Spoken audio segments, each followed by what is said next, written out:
ngumiti. May sasabihin akong mula sa aking ngiti. Darating ang araw na kayo'y lalayo. Bawat isa'y bubuo ng sariling mundo. Hindi habang buhay ay magkakasama. May kanya-kanya na kayong tatahaking landas. Magiging asawa, magiging magulang, at harap sa panibagong kabanata ng buhay. Kapag ako'y hindi nyo na laging kapiling, sana ang mga aral ko'y manatiling gising.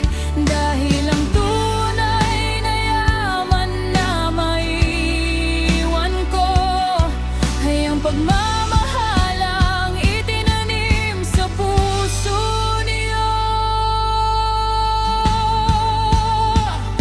Kapag dumating ang araw na ako'y alala na lang, huwag hayaang maglaho ang samahan.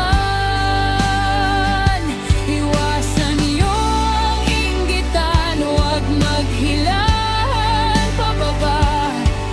Bagkus ay magsaya sa tagumpay ng bawat isa. Kung may kapatid na umasenso sa buhay, ipagmalaki niyo siya ng buong tunay. Dahil ang tagumpay ng isa'y tagumpay ninyong lahat. Pagmamahalan niyo ang siyang pinakamahalagang kayamanang dapat ingatan.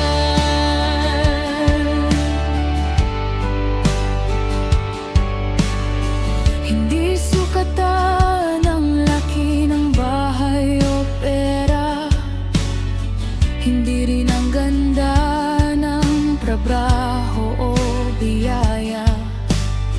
Mas mahalaga ang pusong marunong umalalay sa kapatid na nangangailangan ng gabay.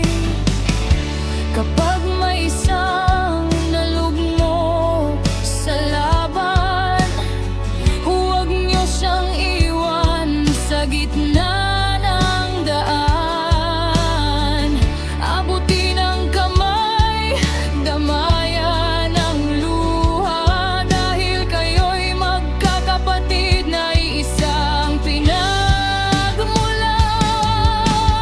At kapag may mga larawan yung lumang tinitingnan, sana'y ngumiti kayo at huwag kalimutan na minsan ay sabay-sabay kayong nangangarap sa isang tahanang puno ng yakap.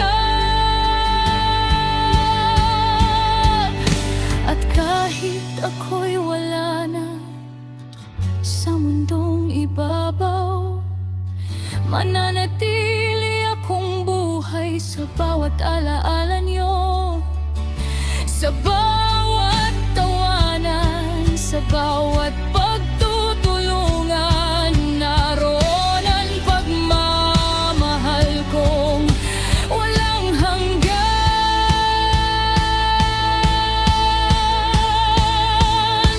Kapag dumating